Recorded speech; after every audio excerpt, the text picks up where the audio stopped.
Hello and welcome to the 34 Minutes of Heaven we call the D1Baseball Podcast. I am your host, Michael Patrick Rooney III. Tonight's episode brought to us by our good friends at Academy Sports and Outdoors.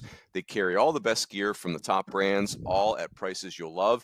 And now shopping is more convenient than ever at academy.com and on the Academy app.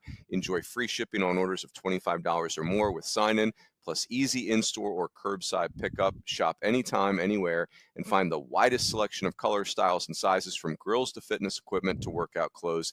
Everything you need to have fun out there is right here at academy.com. Not only are they a glorious sponsor, boys, but God, that's a fun read to do.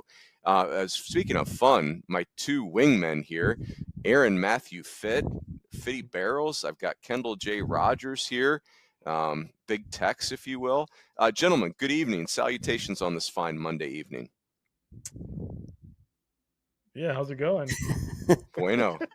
You can tell it's a Monday night pod after everybody was at games all weekend. That was like the Monday. That was like the national anthem standoff right there. Who's going to move first? Well done, boys. It was like a draw in the old OK Corral back in the day. Nice. Well done. It was a fun weekend. I was out in Round Rock and got to see, Virginia, Oregon State, Oklahoma. That was a team, guys, that we talked a lot about, before the season about being a potential top 25 sleeper. We weren't real sure how offensive Oklahoma would be. We had faith in their pitching depth, but I tell you what, Oklahoma, guys, for me, when I look back at the games I saw, really stood out. I thought offensively, Reggie Willits, Skip Johnson kind of said this coming in the spring, but, he said they weren't going to be ultra powerful, but, they were a team that could be very versatile. And I thought Reggie Willits kind of pushed a lot of the right buttons. Kyle Branch, we saw how fun Colby Branch was last year at Georgia. Kyle Branch is a lot of fun, guys. He made some great defensive plays over the weekend. He was very much a fire starter offensively. He's got a little bit of pop. He ended up being the MVP of the tournament as just a freshman. The other guy, too, I just mentioned the power, but like Scott Mudler really made hard contact throughout the weekend. So tell you what, if Oklahoma is a little bit offensive and they pitch the way they do, they're going to be really dangerous in SEC play. I also think just long term, Oklahoma can kind of be as good as they want to be in baseball. Like they're not as invested in baseball as some other programs in that league, and I know the league's new for them, but yes, they were. The other thing too, the other thing too is for OU is Jaden Barthel came in the game yesterday. That's like I think the seventh arm they threw in the game against Virginia. And he was pumping like 93, 94 from the left side. So like, if that's your last option of the weekend, that's a pretty good pitching staff. Fitzy, I have an important question for you. It's baseball adjacent, if that's okay. Yeah, by all means. Is this your name, Banter? So you were in the Kendall J. Rogers suite at Globe Life, the college baseball series. And people are talking about what food may have been ordered or not ordered, what styles of food.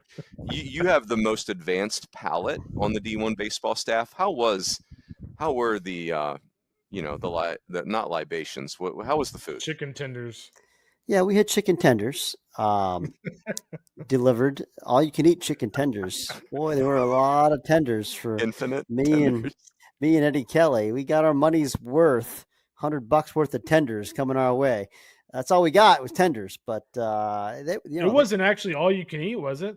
There were a lot of tenders, more than I could eat. Tell you that much. Oh, okay. I didn't feel like Sipe and I really got very many tenders, but carry on. Give us a few. No, they were solid average. Certainly got the job done. Cromulent tenders. Yeah, very cromulent indeed. Going back to opening weekend. So Sipe texts me naturally. It's just kind of the way I roll. I showed up in like the second inning of the first game. And so Sipe texts me like first pitch, like, hey, do you mind if we order some food over here, me and Eddie Kelly? So yeah, go for it. So he like orders wings, tenders, a wedge salad. I go there and get our bill at the end of the day, and it's like, $385. Oh goodness. For tenders, a wedge salad, and wings. I'm sitting there. Sipe goes, is that okay? I go, it has to be now. Careful with those wedge salads. Family style. Our family's too small. That's our problem. It was a really good wedge salad, by the way. I'm sure. Yeah, I bet the best wedge salad money can buy. Boys, let's What was better? Well, go ahead. No, Oh, I'm sorry. Let's. I don't want to name banter us to death. Let me fast forward. I'm going to crank through the rankings. Sure. Boy, this pod's Yeah. going to be turbo-ish as well because I'm with you, Kendall. We're all on fumes. Teams coming in. OU, Oklahoma. You mentioned they were super impressive. Southern Miss comes in. They won a series versus Louisiana Tech. They won that game against Mississippi State in the midweek, and they're just really good always. And Ole Miss comes in. Obviously, they've been doing some work, and we really like that team. Ole Miss is in. Teams that came out, NC State just off to a really tough start. Nebraska comes out. Oklahoma comes out. Oklahoma State comes out. Oklahoma's in. And then the other big headline is Virginia went from 2 to 10. Virginia's 3-3. They've taken on a bunch of losses. And again, boys, when you comment, feel free to correct any of that. Let's put a bow on the tourneys. So Kendall, you mentioned the Carbach Round Rock Classic. Oklahoma wins that over Virginia, Oregon State, and Minnesota. And then in the Jacks Classic, where our good friends Darren Vaught and Jack DeLachont were there. Alabama wins that. They were very, very impressive. NC State struggled there. Coastal, fine. And then Ohio State was there. And then Fitzy, where you were, Arkansas, Kansas State. Kansas State really made noise there. TCU and Michigan. Why don't you take us from here, Fitzy? What did you see in Arlington that stood out? Kansas State, first of all, was a story of the weekend. They went 3-0 there. And as I'm writing in my piece for tomorrow morning, kind of my takeaways piece, this was a team that I didn't have very high expectations for, given what they lost from last year's club, 7-9 weekend starters, 7-9 everyday starters, 5 of their 6 top arms. And then going 1-4 to start the season in the Carolinas, I kind of thought this team, this could be a rebuilding year. And they went in there and looked like a postseason caliber club for 3 days. And they did it against really good pitching all 3 days. Obviously we know what kind of arms Arkansas has, but Michigan also threw good arms at them, and so did TCU. And they churned out really good, mature at bats up and down the lineup. All 3 days they played. I think they played errorless defense all 3 days. I like what I saw on the mound. It's not like the kind of velocity that you'll see at a place like Arkansas or a lot of other teams, but it's kind of old school, pitchability lefties coming at you. They 3 lefties in the rotation. Jacob Frost, the Friday guy, has more of a power fastball that maybe will touch 95 or so, but it plays up too. It just really gets on you, and a good changeup. But the other 2 guys coming in there were, classic, like 88 to 90, 87 to 90, 3 pitch mix, keep you off balance guys. And it worked. Those guys can still win in baseball, especially at the college level. And that to me was kind of eye opening. But I think that they have enough on the mound and in the lineup to be a regional contender in the Big 12. And I didn't expect that. So that was the biggest takeaway. Obviously there were plenty of other things that I learned this weekend, but Kansas State was the one that jumped out. How about Kansas State speaking the selection committee's love language? There are 8 games at North Carolina, 2 at Coastal, and then this tournament with, a really good Michigan team, Arkansas and TCU.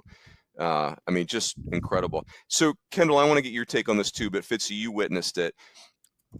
One of the most polarizing topics in college baseball right now is the Arkansas offense.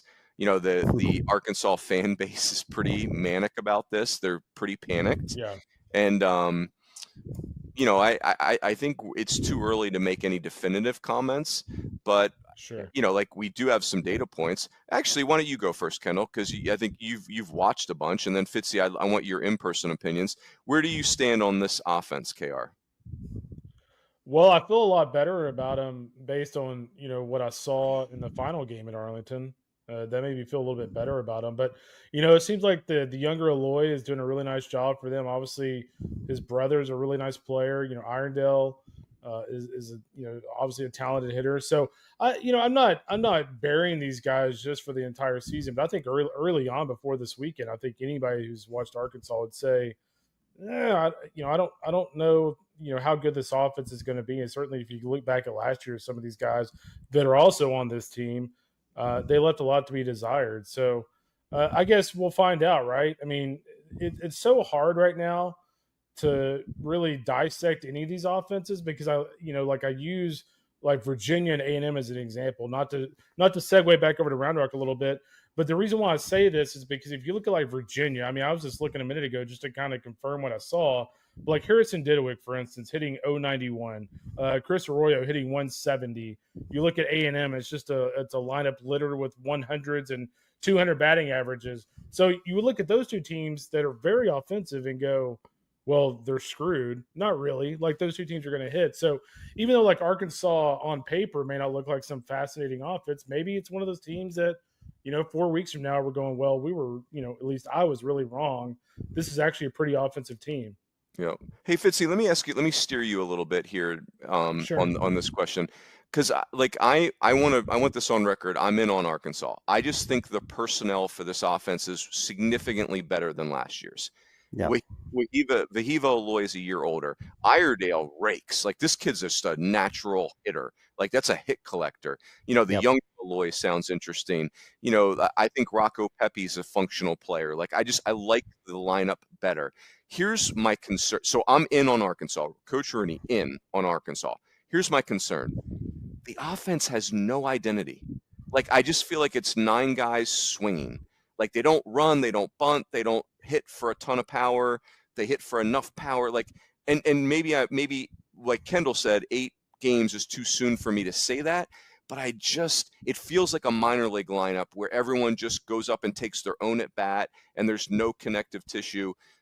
That's my paranoia. That's my concern. Do you see that, Fitzy? Am I jumping to conclusions there? Yeah, I think that's way premature. 8 games into the season to try to say this, what is this offense's identity, or does it have one or not? I just don't think we know yet. But I will say that Dave Van Horn made a point, I think on Sunday, to say, hey, we came up in a big spot, and maybe it was on Saturday even, and we had, I think it was first and second, nobody out on Saturday, and they executed the bunt.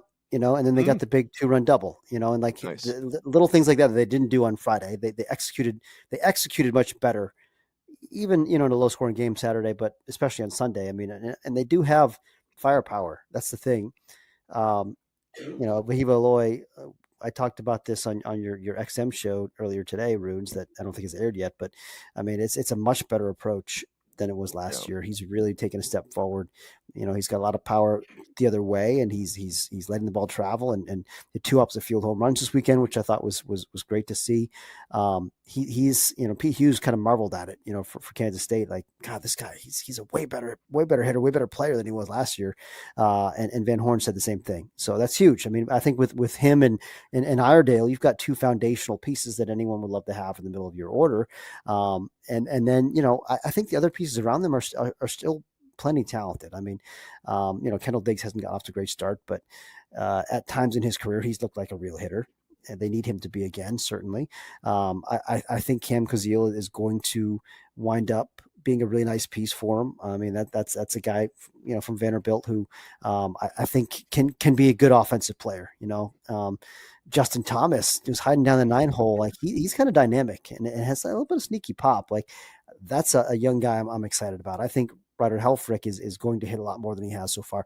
I really like Charles Davalon at the top of the lineup. I mean, it's good at bats, it's mature approach, just kind of a, not sexy, but like a hard-nosed guy that gives you good at bats. So, I mean, like, and then you mentioned Pepe, and then you've got more athletes like Doyle and Souza. I mean, the numbers aren't great yet for this club as a unit, but like, gosh, listen, I'm going to go on my rant. You queued me up for it. I'm going on my rant. Love you, Arkansas fans. Love you guys. Like your passion, it's the best. But if I have to log on to Twitter, anytime I tweet about Arkansas and see 18 replies about how terrible this offense is and how they're the worst hitting coach known to man, Jesus, get over it, guys. Like we're 8 games into the season. I get it. They didn't have a very good offensive year last year. They still won the SEC West, but they didn't have a great offensive year last year. But 2 years ago, they were 5th in the league in scoring, which, in the SEC, that's fine.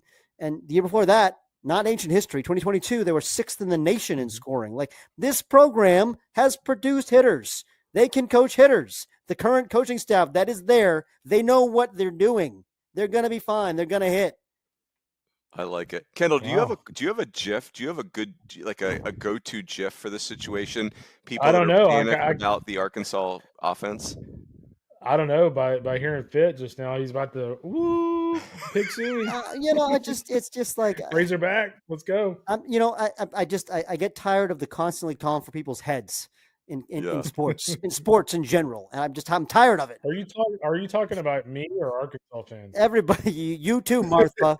Listen, Martha, I got my eye on you. Lay off. Yeah. Martha, 2 weeks in, Martha needs to just have a cigarette already. Like, calm down over there, Martha. Hey boys, so I want to put a bow on one other tournament. We talked about the Jax Classic, which is such a fun tournament, by the way. If you live on the East Coast and you have a hankering for that type of thing, like, I couldn't recommend the Jax Classic enough. Darren and Jack do such an awesome job. The Peak Events people do such an awesome job. I just want to say this about Alabama. Justin LeBron, I think, was the MVP of that tournament. Riley Quick was good. Zane Adams was excellent. Like, Alabama is lurking right outside our top 25. Like, Alabama put some people, us included, on notice this weekend. Like, that's the version of Alabama that is really fascinating. So good on them. Boys, here's the other question I wanted to ask you. Let's do an SEC update real quick. I want to talk about Gavin Grahovac. I want to talk about Liam Doyle. Kendall, why don't you tee us up? Gavin Grahovac, we found out today, is going to be out for the season with a shoulder injury. Just, like, any reporting you want to do there, Kendall, but maybe more importantly, like, what does this mean for A&M? Yeah, absolutely. Yeah, my guy Ryan Broniger at TexAgs did a really nice job on that story today. The thing about Grahovac is, I was watching their game yesterday for a couple innings at the very end of it when it was close with Cal Poly and they came up to bat in the bottom of the inning. And he didn't look right, man. Like, it looked like something was off, something was hurting. And obviously we find out today that he has a labrum tear and he's going to be out for the rest of the year. So, it's one of those things for A&M now. The bad news is you don't have a guy that hit 20, 28, 29 home runs last year with 70 plus RBIs, one of the best players in college baseball. I guess the only, caveat to that is that A&M has depth this year. They can move White Hensler from second base back over to his natural position, which is third base, which is what he played at Penn last year. They've got Sawyer Farr, one of the more talented young, players in the country that they can put up the middle. Jamal George, the Alabama State transfer, kind of an interesting player in the sense he's like played the outfield, catcher, and the infield for A&M already this year. So there's some versatility there. But, ultimately, what A&M needs to do is get Caden Sorrell back in the lineup, the talented outfielder who was really good at the end of last year. If Sorrell was out for the year, which right now it looks like he's going to be out another 2 or 3 weeks. He just started running again from that hamstring injury. So he will be back. But, if Sorrell was out along with Grahovac, I would have a lot of concerns about A&M because it makes your margin for error in terms of injuries and bruises and things like that, like zero. But the fact that he's coming back makes me feel okay about these guys. But, the biggest story for me with A&M is obviously Gavin being gone, but just, like, where is the offense? Jace Lavalette has struck out a lot already this season. One of the things we talked about coming into the season is, hey, we thought that his strikeout total would plummet or it would go down. And it hasn't done that. And, Hayden Shaw's hitting around, I think, 200 for them right now. They're just, Gavin Cash, he has no home runs. He has 1 RBI. And it's not like they're playing top 10 teams the first couple of weekends. So the bigger question for me, and I kind of get this feeling, like I kind of feel like A&M's dangerous this weekend in Houston because, everybody's talking about how the offense stinks and they lose Gavin. And it just makes me feel like they're going to come out of that shell a little bit. Like it's like they have something to play for a little bit with him out. So I'm very curious to see what A&M's offense looks like this weekend. But they're very lucky that Ryan Prager and Miles Patton being a big surprise to me, that they're very lucky that Patton has been very good for them. Because if not, they could be in some big trouble. Yeah, they'll be fascinating. Kind of reminds me of LSU a couple years ago where, like, they just, big target on your back, very talented, and just takes a while to find the right formula. It is different, man. It's different when you're one of the hunters and everybody's hunting for you. It's just different. Sure is. Hey, let's talk about Liam Doyle for a second, boys. So Liam Doyle's numbers for Tennessee, and I get it. They've played Hofstra coming right out of the gym. They played Samford, who's a great program, but obviously has a lot of new starters because they got picked over in the portal. But Liam Doyle's numbers, if you have a subscription to our website, which I assume you do, look up his numbers. Through 2 starts, 10 innings, 3 hits. People are hitting 094 this year, and people are only hitting 209 for his career against him. Liam Doyle has 1 walk and 25 strikeouts. Let that sink in for a second. In 10 innings, he's got 1 walk and 25 strikeouts. The average strikeout rate for a pitcher in Division I college baseball is about 20%. His is 76%. His walk rate is 3%. Now, of course, I'm gaming small sample sizes. I get all that, but here's my premise. I want you guys to, it's kind of a yay or nay. Feel free to pick it apart or support it. I'm thinking, as of right now today, that Liam Doyle's fastball, which he throws 66% of the time, think about a starter in Division I baseball throwing their heater 66% of the time, how predictable that is. It's now up to 94 to 97. It's clearly a high carry, it's got properties. I think his fastball is the best pitch in college baseball in 2025. That's what I think. I can't think of a better pitch in our sport right now. And I didn't see this coming. Like I saw him being good, but I didn't see myself 2 weeks in saying that pitch right there is the best pitch in our sport. If you guys have a better pitch, go for it. But I'm blown away by Liam Doyle right now. And I liked him coming into the season. And now I have fully consuming the Kool-Aid. Fitzy, why don't you go first? What's your gut on that?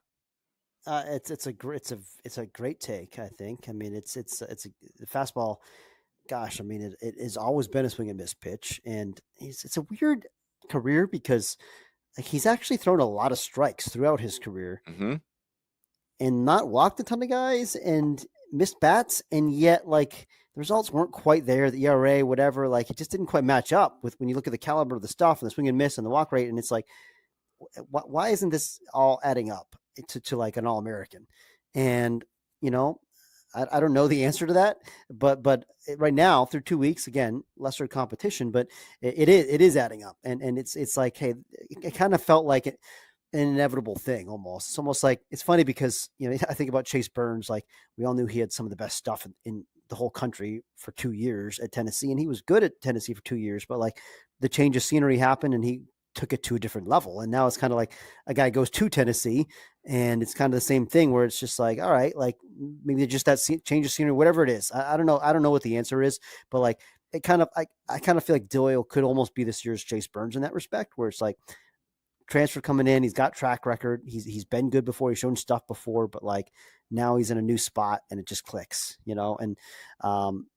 and it's just, that fastball is elite. I mean, there are others that I would throw into this conversation, other pitches. I think you could throw Jamie Arnold's fastball as well. Yeah, I mean, it's a really elite, high carry, low release fastball. Love that profile. His slider's really good too. I mean, I think Jamie Arnold's a stud, obviously. But, I mean, gosh, Gabe Gackle is number 5 on our top 100 list right now. I mean, he's got multiple pitches in this conversation. I mean, it's another high carry fastball. Changeup. Yep. Bremner's changeup. Exactly. Gosh. Yeah. I mean, it's, there's some really good stuff in this pitching class this year, certainly, but I like your take. I like you putting yourself out there, Runes. And I'm not necessarily going to argue with it right now. I think there's some other competition for best pitch in college baseball, but that's a good nominee. Yeah. Yeah, it's we're in the hunt. Hey, Kendall, let me direct you here. I want to here were some general observations I had over the weekend. One was that Arizona and Arizona State both have dynamic, really talented old offenses that are going to put a hurting on people. I worry for both teams if they have enough arms to do serious postseason damage. But those offenses really have my attention. I think the Gators and I think Florida State and Florida they might both be top 5 teams. Both of those teams, and I get it, we're 2 weekends in, it's non-conference, but Florida State has just hammered 2 regional teams from last year, Penn and James Madison. And, Florida, this is what's mind-boggling to me about Florida. They lost Jack Caglione and Brandon Neely, and I think they're better, maybe significantly so this year, and I don't know how that is possible. I just Yeah, want to which say, is crazy. yeah, crazy. Two more things, and then you pick what you like here, Kendall. Vandy really has my attention. Like Cody Bowker's emergence. Brody Johnston's healthy, Mancini's healthy. I like Vandy has my attention. Stanford, I mentioned Alabama. Stanford is sitting there right outside the rankings. They just haven't played a great schedule yet.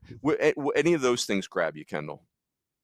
Yeah, I think Florida is a big one for me. I mean, we talk about guys that we either expected or didn't expect to take a big step forward this year. And I think we all thought that with the way Brody Dene finished last season that he could take a step forward. But guys, like, look at what he's done this year. I mean, so far, 524 batting average, 1.893 OPS, 3 doubles, 4 home runs, 7 RBIs, 7 walks to 1 strikeout. I mean, that's an incredible season so far for Brody Dene. And I'm not sure any of us really saw that coming. I think we saw, better plate discipline, perhaps even more power production, but just to have that balance there for him is really impressive. And then the other thing for me that stands out with UF is just their efficiency on the mound. I mean, Liam Peterson, 16 strikeouts to 3 walks. Pierce Coppola, 20 strikeouts to 2 walks. Jake Clemente, 15 strikeouts to 2 walks. And then Luke McNeely, 16 strikeouts to 2 walks. So that's just a lot of efficiency from Sully's pitching staff. So I think Florida's incredibly dangerous right now. The other team that's kind of caught my attention just going out west, especially given that Alabama had to have this fierce rally to beat Ohio State to keep Ohio State from winning that Jax Classic, is Arizona State. I mean, Arizona State swept Ohio State. Granted, it was a very hard-fought series, but they swept Ohio State a couple weekends ago. And I know you were really high on their offense, but Kean Vu's off to a really good start. And then Brandon Compton, we were just talking about on the group chat earlier. I mean, already 13 walks with a 421 batting average and 1.512 OPS. That's a really good start for Compton. Yep. That both of them just need some bullpen pieces to emerge, and they're going to be in good shape. Fitzy, stay right there. I got to do one more read. I want to say thank you also to Tecovas Boots.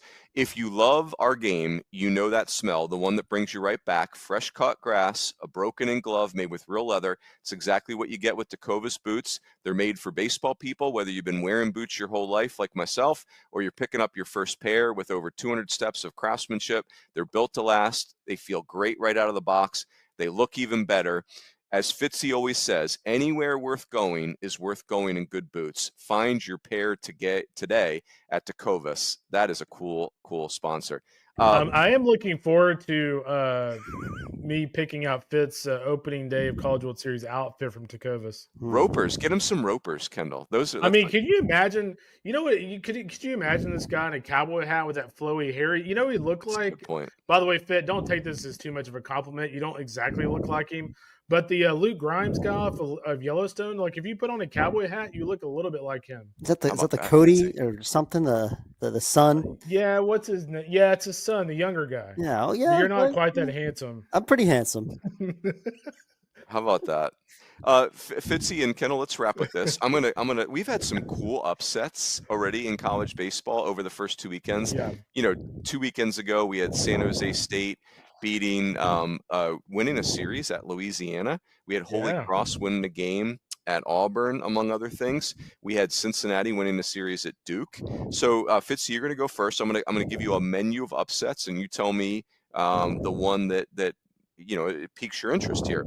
So, Rhode Island, go Rhodey. The Rams go out to Oregon, a team that has all these great position players back. They win the first game. And then in game 2, my man Tristan Levesque, who was the 2024 Atlantic 10 preseason pitcher of the year. Remember that conference preview for D1 Baseball, the 2024 A10 preview. Who can forget it? I mean, talk about award-winning conference preview.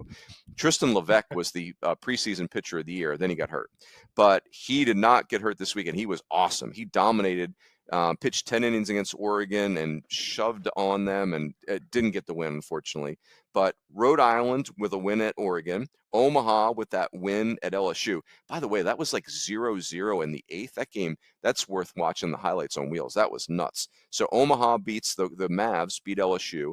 Oral Roberts came back and clipped Arizona State in the 9th of the Friday game. They were down 7-5 in the ninth and won that game. And then Cornell, their first game of the year, takes down the Duke Blue Devils. Aaron, Matthew, Fitt, which of those upsets would you like to comment on? Yeah, I mean, the Big Red certainly going down to Duke and putting up 11 runs was loud. Now, the rest of the weekend didn't go so well for Cornell. I think, what was it, like 34-3 or something after they had that 11, whatever great, it was. Yeah. Duke responded. And, it's worth noting, like, that's one of the rankings questions we got a lot this week on Twitter and in the chat was, why is Duke still ranked? They're 3-3 or whatever. And I think they're 3-3. Lost a game to Cornell, lost series to Cincinnati. I get it. They've dropped in the rankings. But they did come back and win that series. That's one of those teams that it's just like, okay, they didn't have a great start, but they're going to be fine. There's other teams, where after 2 weeks, your eyebrows maybe are a little more, like, I'm a little more concerned about NC State. Oh, 100%. Because there's just less track record for me in the lineup with NC State, and I'm kind of stunned by how poorly they pitched this weekend. But I do ultimately believe in the NC State pitching staff, but I don't think that you can give the same benefit of the doubt to their offense. Whereas I think in Duke's case, you can. I think there's enough guys there who have more track record. I mean, NC State always hits, and so that's one reason that, like, we gave the benefit of the doubt in the preseason was they always hit, right? That's just what they do, and so maybe that's what they'll do again. But right now, I'm a little bit more spooked by NC State than I am by Duke. But hat tip to Cornell. That was a nice win for those guys coming out of the gates and knocking off a top 15 team. Amen. Kendall, any of those strike your fancy, if you will? Oh, you're muted. Okay, are you almost through a CG? Well, I don't know about upsets. Well, I don't know about upsets. There were a couple of things I did want to bring up though, because we didn't get to it when we were kind of breaking down Round Rock and a couple other games earlier. But two names for me that stood out over the weekend. Ivar Arquette at Oregon State.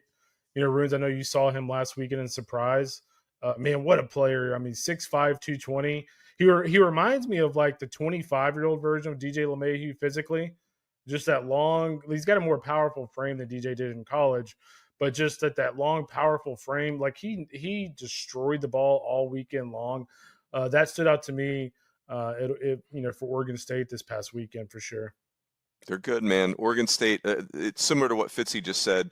In regards to Duke. Now, yeah. Oregon State's off to a better start, but just their star power is such that I'm all in. Like, it's going to take a lot for me to get off the Oregon State train. I'm not off of them all at 1 and 2 over the weekend. They didn't play very well the last 2 days, but whether it's Turley or Arquette, Dax Whitney, we talked about fastballs a minute ago. I mean, his fastball was 96, 98 at one point with 22 and a half inches of vertical break. That's really good. So. Dax Whitney was impressive, and so yeah, I'm all in on those guys. And along the same lines, guys, can I buy stock in Virginia at number 10 in the rankings? Like, perfect time. It feels like this is the bottom. Like, they're only going to come up from here. If you guys want to, if anyone wants to jump ship on Virginia, go right ahead. Give me all the stock. I'm buying. Right. Buy. They're going to be really. They're going to hit. Yeah, I mean, here's the thing, guys, is, anybody that's worried about Virginia, they did not play very well, and they could have very easily won, 2 more games there. They really could have, and they didn't play well at all. So that gives you an idea just how good they're going to be. The other guy that stood out to me over the weekend, is J.B. Middleton at Southern Miss. He's been really efficient for the Golden Eagles so far this year. That was kind of the question mark with him. He's always had the stuff. He didn't always have the efficiency. And I tell you what, man, if Middleton continues to throw like that, Cross Sibley throws like that, Colby Allen, Mark had a really good piece on him, the Starkville native from his start against Mississippi State midweek. That's a really good trio of starting pitchers if all three of those guys are clicking on all cylinders. Talking to A.J. Miller of Lafayette, he just said Southern Miss, their pitching is so on point. It's like the guys that sink it have great sliders. The guys that carry it have good breaking balls that complement that. And he loved Ozzie Pratt. Just said heartbeat of the team, just keeps everything connected. Yeah. Super respectful, great player. Yeah, and like Joey Urban, he was a Butler before, I believe. Yeah, You know, Big East Joey freshman of Urban, the year, right? yeah, I mean, Joey Urban's leading them in hitting right now. So, really intriguing club. Good to see those guys in the top 25. And I know their fans are very excited to see them in the top 25. Yeah, for sure. And roll damn pards, hat tip to AJ Miller for the intel there. That's good He's stuff. the best. Roll damn Pards. They the Pards played Davidson. Tough weekend against Western Kentucky. We play. Am I allowed to say we? We play. Sure. I've been to the school, so we play at Davidson this week. So kind of funneling ourselves closer to the competition that's going to be seen in the Patriot League. We've got some Patriot League rivalry happening here in this podcast because I'm a big Holy Cross guy. Pride of Worcester County. Go Satyrs. So go Satyrs, baby. So yeah, let's monitor this going forward. Satyrs and the Pards. It's gonna be heated on this podcast this year. Kendall, get on that. Everyone on the staff has to. I want your Patriot League allegiance known by the end of the week. Plant your flag. Everyone on the staff. Let's go. Well, I'm from Texas. I'm going to have to go with one of the armed services. Yeah, that's fair. There you go. That makes perfect sense. Boys, let's wrap it there. We'll do the Thursday night preview pod. By the way, this is rivalry week. We've got Clemson, South Carolina this week. We've got also, there was another really good one. Don't let me forget. Oh, Miami, Florida. And then how about a new rivalry? I'm going to put this out there. South Florida versus UCF is going to get spicy now that Rich Wallace is there and Mitch Hannes is there. Those games they're playing 3 this weekend. That's going to get Mitch Hannes actually got tossed over the weekend. Did y'all see that video? I saw it. What's hilarious is the video. Like, it was the most Mitch Hannes toss ever. Like he's over there just like going like this and like kind of it looks like he's whispering, and all of a sudden the ump just tosses him, and like Mitch is like, "Wait, what are you doing?" Like I'm not even yelling at you. So, yeah, Mitch Hannes did get tossed over the weekend. He's going to build a monster at USF. They're going to be great. And I think UCF I don't know if I'd go that far, but I think they're going to be regional contention. Yeah, monster's probably a little demonstrative. You're talking about long term. You're not talking about necessarily this year. Yeah. Not the 2025 team. But I just think they're going to – I think whatever USF can become, Mitch Hannes is about to show us. No offense to Mark Kingston, who got him going really good too. But I just think that was for sure great hire. Awesome. I mean, that's a great hire. Go ahead. It's a good job too. I mean, you got so much in-state talent. It's a big school. You're in Tampa. They have pretty good facilities. Like great weather. Like why can't they be like a Coastal Carolina type program? I've long it's one of those, like we've talked about these kind of quote unquote sleeping giants over the years, like San Diego State. A lot of us had thought for a long time had been in that bucket. Now maybe the landscape has shifted now, but like I think South Florida can certainly still be like that, that if you got the right guy there, which, Kingston was there, he showed what you can do. I mean, heck, they made a super regional under Billy Mole as well. I mean, like they've had some good moments at that program. But now they've got a real stud. Like we all know how good Hannes is. And there's a lot of things to like about the infrastructure at that program. There's no doubt. The other thing I'm looking forward to this week, and we'll talk more about it in a couple of days, is like, I have no idea what to expect out of South Carolina this weekend against Clemson. They're undefeated, but like how are they going to look this weekend against a Clemson team who can really hit? That's going to be fascinating to me. Yeah. Who UNCG played? Final thought, boys. Then we're going to wrap. Virginia Tech. Virginia Tech won. Thankfully, I say this because I'm worried that the Roondogs, the fabulous Roondogs administration, has been secretly talking to Mitch Hanna's agent behind my back because we went 5-5 this week. Oh, and you guys know the Roondogs fan base. Like, even though we were the national champs last year, they're already in a full-blown panic. We go 6-3 last week, 5-5 this week. It's not pretty. It's not pretty in Delco right now. It's full-blown panic. Fire the Roons. Marathon, not a sprint. Fire the Roons. Yeah, dude. Your offense is terrible. You're gone. You're out of here. Our third base coach has stinking grass stains. What the heck are we even doing here? Put a 10 over it, Coach Rooney. Let's go. Perfect place to wrap, boys. It was great to see you. Happy Monday evening. Everyone have a great week. We will catch you on the Thursday night preview pod. And we will also catch you next time on the D1 Baseball Podcast.